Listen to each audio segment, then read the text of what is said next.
नमस्कार, आप देख रहे हैं एफएम न्यूज। मैं हूं आपके साथ कांची बंसल। वक्त हो चला है उत्तराखंड बुलेटिन का। उत्तराखंड की राजनीति में तब भूचाल आया जब लैंसडाउन भाजपा विधायक महंत दिलीप रावत ने पूर्व आयुष श्रम वन मंत्री पर भ्रष्टाचार के आरोप लगाए हैं। साथ ही उन्होंने मुख्यमंत्री पुष्कर सिंह धामी को शिकायत पत्र भी लिखा है, जिसमें उन्होंने कर श्रम विभाग की ओर से वितरण किए गए सामान भ्रष्टाचार होने की बात कही है। दिलीप रावत का कहना है कि मेरी ओर से शिकायत पूर्व मंत्री हरक सिंह रावत के खिलाफ ही नहीं है, बल्कि मंत्री हरक सिंह रावत के पास जितने विभाग रहे हैं उन सब की जांच होनी चाहिए। उन्होंने कहा कि इन सभी विभागों में विभाग के अधिकारी कर्मचारी भी भ्रष्टाचार में लिप्त हैं, जिसकी जांच होनी चाहिए।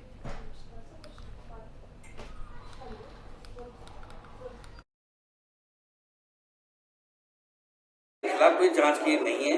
हमारा संस्थागत जो भ्रष्टाचार हुआ है, उस विभाग में जो भ्रष्टाचार हुआ है उसके खिलाफ है। उसमें कोई भी जज में आ सकता है, उसमें अधिकारी भी आएंगे, तत्कालीन सरकार भी उसमें प्रश्न चिन्ह लगता है। इसलिए हमने कहा है कि लोग हमारे ऊपर प्रश्न चिन्ह न उठाएं, इसलिए इस विभाग का जो है जांच करेंगे। इसलिए सारे विभागों की जांच की जाए, ताकि चाहे वो श्रम विभाग हो, चाहे आयुष्मान हो, चाहे वन विभाग हो, इन सारे की जांच की जाए। हमारे हरक सिंह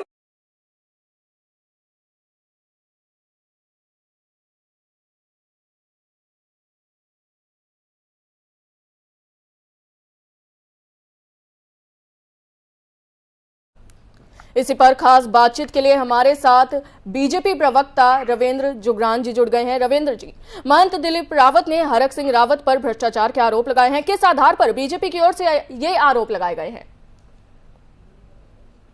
देखिए, ऐसा है कि विगत 5 वर्षों में बीजेपी की सरकार थी जी, और हरक सिंह रावत जी पर कर्मकार कल्याण बोर्ड के करोड़ों, कई 100 करोड़ के घोटाले के बड़े आरोप बीजेपी के कार्यकर्ताओं ने ही लगाए थे जी, और हमने भी लगाए थे, स्वयं मैंने भी लगाए थे। जी, जांच की डिमांड करी थी। जी, तो त्रिवेंद्र रावत जी की सरकार ने हरक सिंह रावत जी के विरुद्ध कर्मकार कल्याण बोर्ड के घोटालों पर जांच बैठाई थी। जी, वो जांच अभी भी गतिमान है।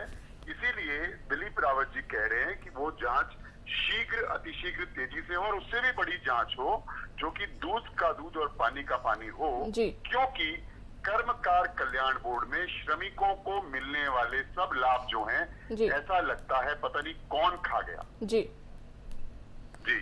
तो महंत दिलीप रावत ने सीएम धामी को भी पत्र लिखा है। किस तरह की जांच की मांग की गई है बीजेपी की ओर से? देखिए, ये तो दिलीप रावत जी बताएंगे, पर जो मेरी जानकारी में है उनका कहना यह है कि जो स्टेट ने एसआईटी जो जांच कर रही है वर्तमान में, उससे भी बड़ी एजेंसी जांच करे। संभवतः उनका इशारा सीबीआई की ओर हो सकता है, ऐसा मेरे को लगता है। मुझे ऐसा, मैं मान के चलता हूँ। तो होनी चाहिए, दूध का दूध पानी का पानी होना चाहिए। आखिर जनता के पैसे से ही सरकार का खजाना भरा जाता है और जनता का एक्सचेकर का जो पैसा है, जो सरकारी खजाने में जाता है, वो जनहित में अगर उपयोग नहीं हो रहा है और चोरी चकारी, डकैती, भ्रष्टाचार और पैसे का जो है अनाप शनाप दुरुपयोग किया जा रहा है, तो सबसे बड़ी जांच होनी चाहिए और निश्चित रूप में दूध का दूध और पानी का पानी होना चाहिए। जी, बहुत बहुत धन्यवाद हमारे साथ खास बातचीत के लिए रविंद्र जी। तो आपको बता दें कि उत्तराखंड की राजनीति में तब भूचाल आ गया जब लैंसडाउन भाजपा विधायक महंत दिलीप रावत ने पूर्व आयुष श्रम वन मंत्री पर भ्रष्टाचार के आरोप लगाए। साथ ही उन्होंने मुख्यमंत्री पुष्कर सिंह धामी को शिकायत पत्र भी लिखा है, जिसमें उन्होंने कर श्रम विभाग की ओर से वितरित किए गए सामान भ्रष्टाचार होने की बात कही है। दिलीप रावत का कहना है कि उनकी ओर से शिकायत पूर्व मंत्री हरक सिंह रावत के खिलाफ ही नहीं, बल्कि मंत्री हरक सिंह रावत के पास जितने भी विभाग रहे हैं उन सभी की जांच के लिए उन्होंने मांग की है।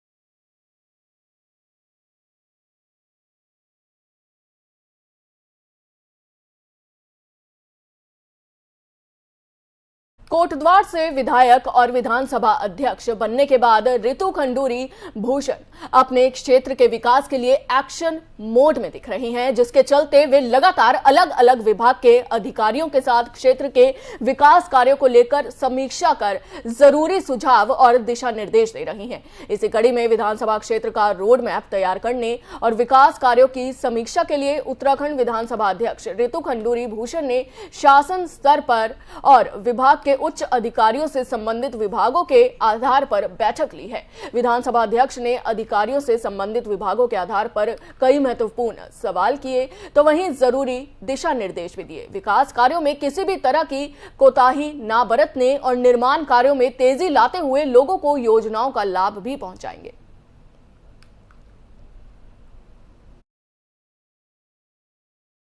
जल और शहरी विकास से बात हुई। शहरी विकास से मैंने स्पेशली मेंशन किया है कि हमें अपने ट्रेंचिंग ग्राउंड के लिए, एसटीपी के लिए जल्द से जल्द कार्रवाई शुरू करनी चाहिए।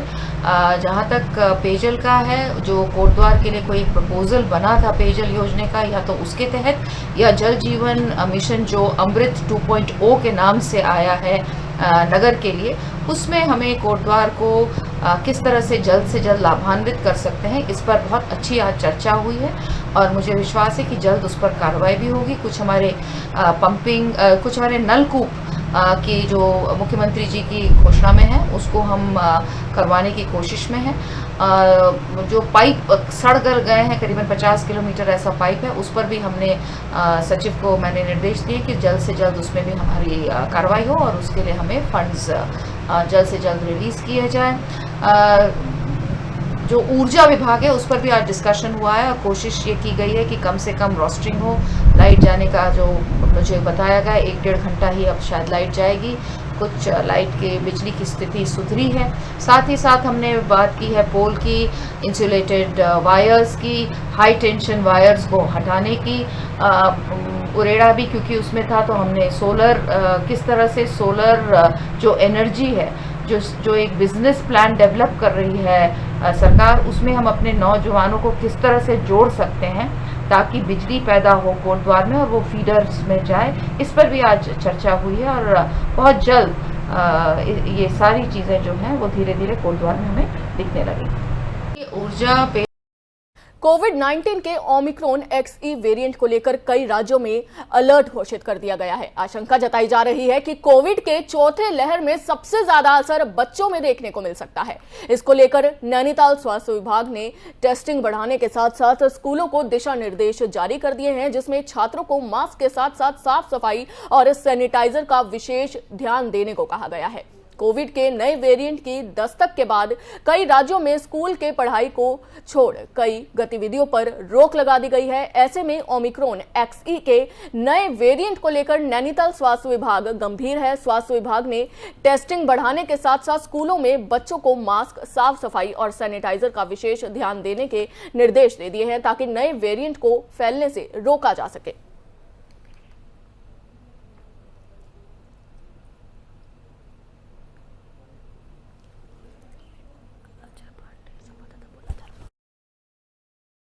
इसमें मतलब घबराने की कोई बात नहीं है। सारी तैयारी प्रशासन और स्वास्थ्य विभाग के द्वारा की जा रही है। आज ही मुख्य चिकित्सा अधिकारी के द्वारा भी मीटिंग रखी गई है, तो उसमें सब फिर से सारे स्कूल्स को और सारे जो मेडिकल ऑफिसर इंचार्ज जैसे हमारे पूरे जिले के जो 8 ब्लॉक्स हैं, उनको आज दिशा निर्देश दिए जाएंगे।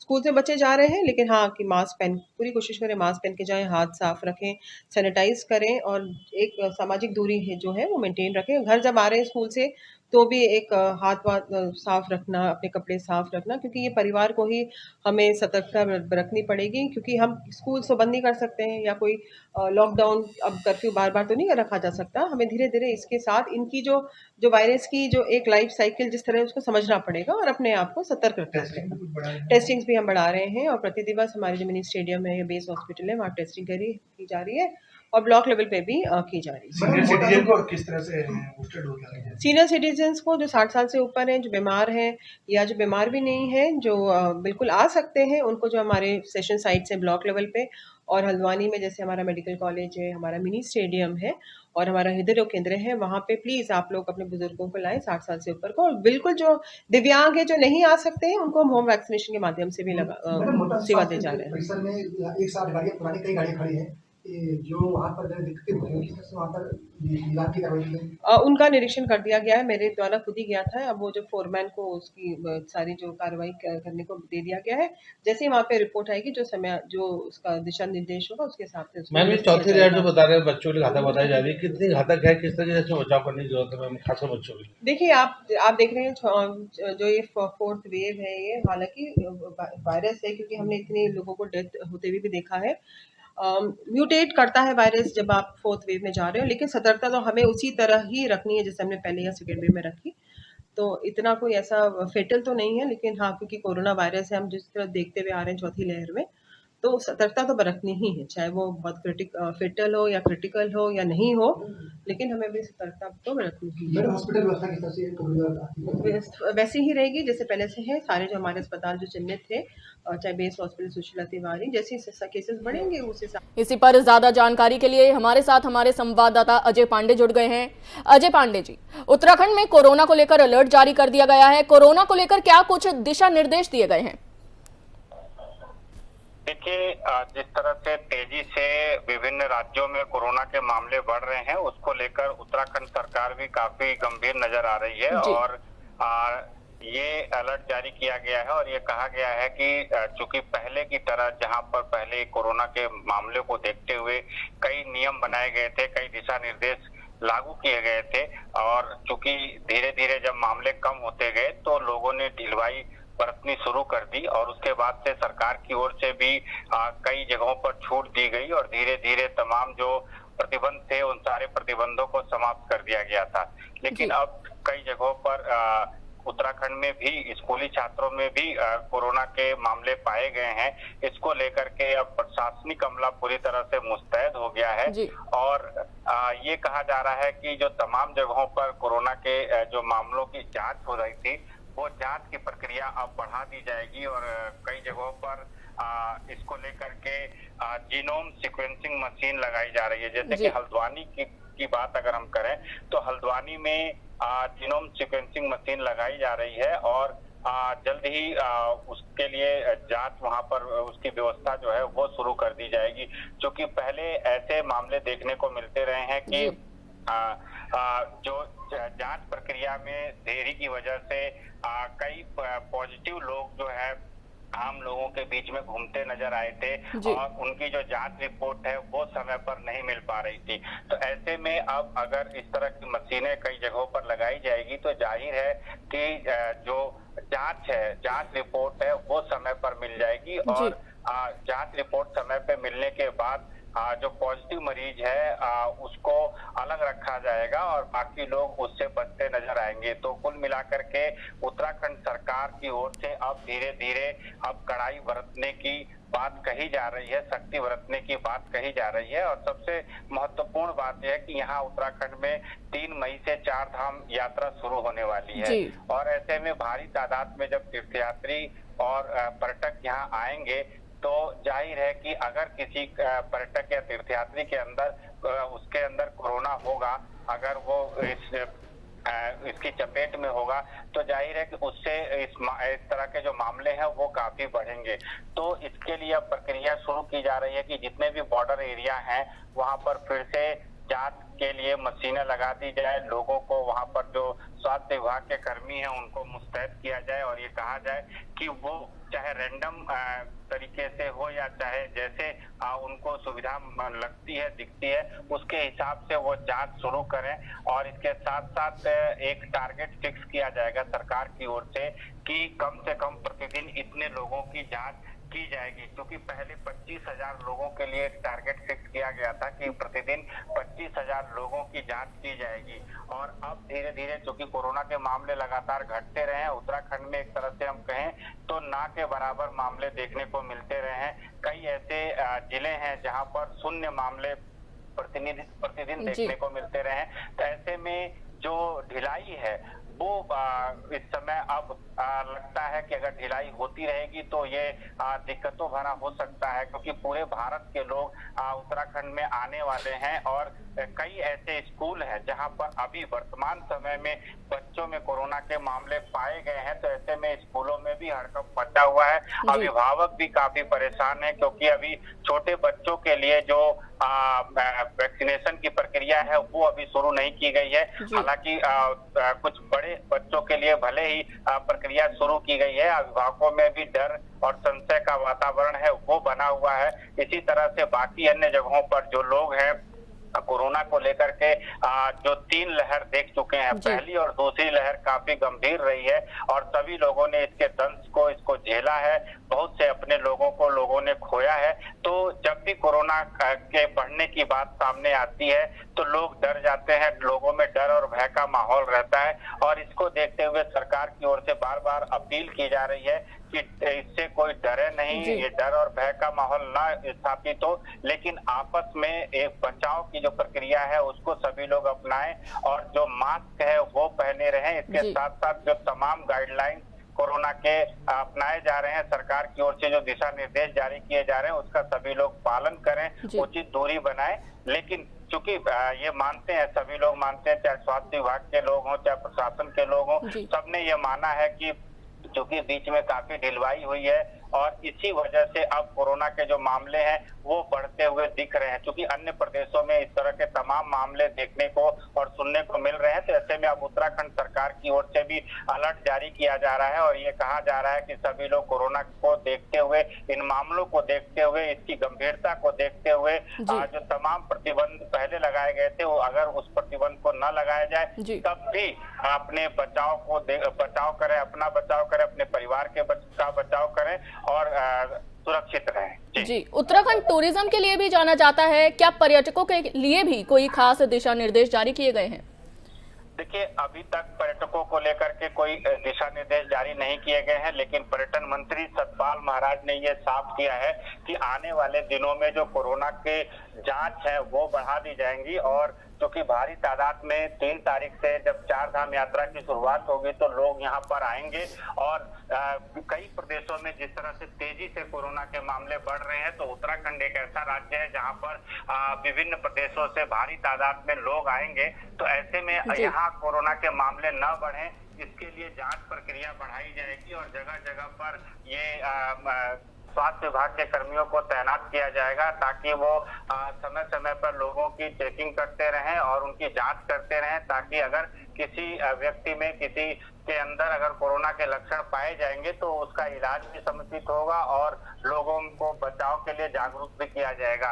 प्रदेश सरकार की ओर से जागरूकता अभियान चलाने की बात जरूर कही जा रही है और ये कहा जा रहा है कि आने वाले दिनों में स्वास्थ्य विभाग के कर्मचारी और प्रशासन के कर्मचारी जगह जगह जाकर लोगों को फिर से जागरूक करेंगे और ये बताएंगे कि चूंकि कोरोना के भयावह स्थिति को सबने देखा है, सबने झेला है और अब आने वाले समय में फिर से वो स्थिति दोबारा न पैदा हो, इसके लिए सभी लोग अपना बचाव करें, अपने परिवार का बचाव करें, अपने सगे संबंधियों का बचाव करें और लोगों को वो भी जागरूक करें। उनका भी कर्तव्य है, क्योंकि एक ऐसी महामारी, एक ऐसी बीमारी है जिससे बचाव ही सुरक्षा है और अगर सभी लोग अपने आप को सुरक्षित करना चाहते हैं तो दूरी बना करके रखें और सरकार की ओर से जो गाइडलाइन जारी की जाएगी उस गाइडलाइन का सभी लोग पालन करें।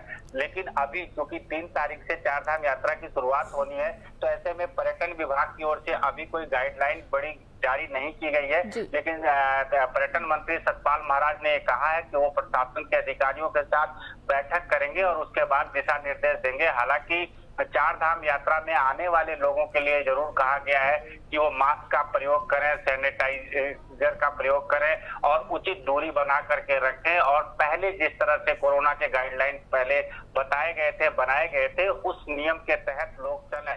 लेकिन जो तमाम प्रतिबंध थे पहले लगाए गए थे, उन प्रतिबंधों को हालांकि अब समाप्त कर दिया गया है और संभवतः आने वाले दिनों में इस तरह के जो प्रतिबंध पहले लगाए गए थे उसको फिर से शुरू किया जा सकता है। जी, बहुत बहुत धन्यवाद तमाम जानकारी के लिए अजय पांडे जी। तो आपको बता दें कि नैनीताल स्वास्थ्य विभाग ने टेस्टिंग बढ़ाने के साथ साथ स्कूलों को दिशा निर्देश जारी किए हैं, जिसमें छात्रों को मास्क के साथ साथ साफ सफाई और सैनिटाइजर का विशेष ध्यान देने को कहा गया है। कोविड के नए वेरिएंट की दस्तक के बाद कई राज्यों में स्कूल के पढ़ाई को छोड़ कई गतिविधियों पर रोक लगा दी गई है। ऐसे में ओमिक्रॉन XE के नए वेरिएंट को लेकर नैनीताल स्वास्थ्य विभाग गंभीर नजर आ रहा है।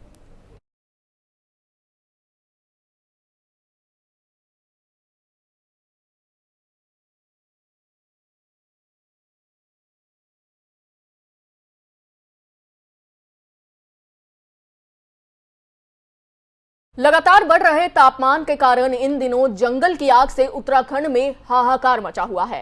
राजाजी टाइगर रिजर्व में पिछले कई दिनों से धधक रहे जंगल वन कर्मियों के लिए परेशानी का सबब बन रहे हैं। वहीं पिछले 2 दिनों से वन कर्मी आग पर काबू तो पाते हैं, लेकिन तेज हवाएं और भाभर घास से जंगल फिर सुलगने लगते हैं। इसे देखते हुए एहतियात के तौर पर प्रभागीय वन अधिकारी हरिद्वार ने जिला अधिकारी को पत्र लिखकर आग पर काबू पाने के लिए SDRF की मदद मांगी है। आपको बता दें कि राजाजी टाइगर रिजर्व के अधिकारियों को आग बुझाने में सहयोग का भरोसा दिलाया गया है। मनसा देवी मंदिर की पहाड़ियों पर लगातार आग लगी हुई है, इसके लिए जिला अधिकारी से बात की गई है। उन्होंने SDRF को निर्देश दिए हैं कि वे वन विभाग के सहयोग को मौके पर पहुंचे। के जनपद हरिद्वार के मनसा देवी का जो वन क्षेत्र है उसमें पिछले 2-3 दिनों से आग पे कंट्रोल नहीं किया जा सका है। इस क्रम में मैंने जिला अधिकारी महोदय से बात की है और उन्होंने SDRF को निर्देश दिया है कि आप तुरंत मौके पे पहुँचें और वन विभाग की जो भी टीमें हैं उसको सहयोग प्रदान करें। देखिए, हरिद्वार वन प्रभाग की तरफ से भी 25 से 30 लोगों को उस जगह पे भेजा गया है और राजा जी पार्क एडमिनिस्ट्रेशन की तरफ से यदि कोई और डिमांड आता है तो उसमें हम पूरी तरीके से सहयोग करेंगे। प्रायः देखा जा रहा है कि जंगल में आग लगने की वजह से और गर्मी होने की वजह से जंगली जानवरों का जो है रुख आबादी की तरफ हो रहा है।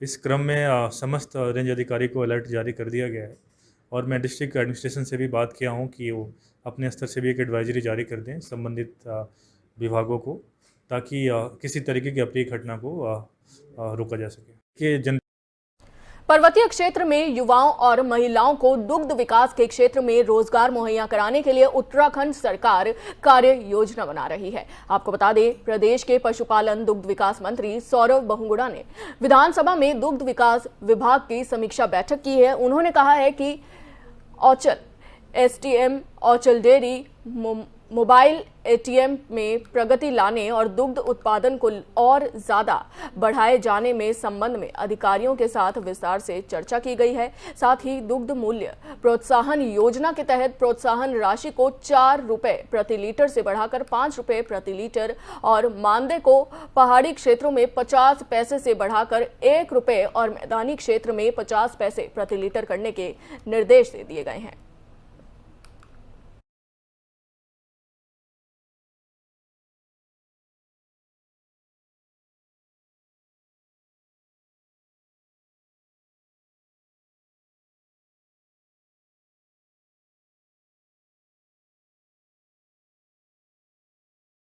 तेज रफ्तार के कारण सड़क हादसे में 6 लोगों की मौत हो गई, जबकि 6 लोग इस हादसे में बुरी तरह से घायल हो गए हैं। जानकारी के मुताबिक पेठानी क्षेत्र के सियोली इलाके में तेज रफ्तार के चलते बारातियों से भरा एक मैक्स वाहन अनियंत्रित होकर न्यार नदी में जा गिरा। वहीं इस दर्दनाक हादसे में 5 लोगों ने मौके पर ही दम तोड़ दिया और एक की इलाज के दौरान मौत हो गई। साथ ही 6 लोगों के बुरी तरह से घायल होने की खबर भी सामने आ रही है।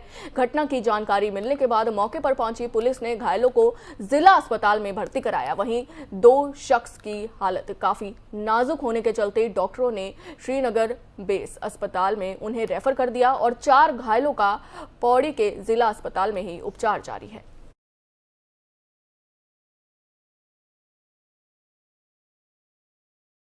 उत्तराखंड बुलेटिन में अभी के लिए बस इतना ही। देश और दुनिया की तमाम बड़ी खबरों के लिए देखते रहिए FM न्यूज़। जय हिंद।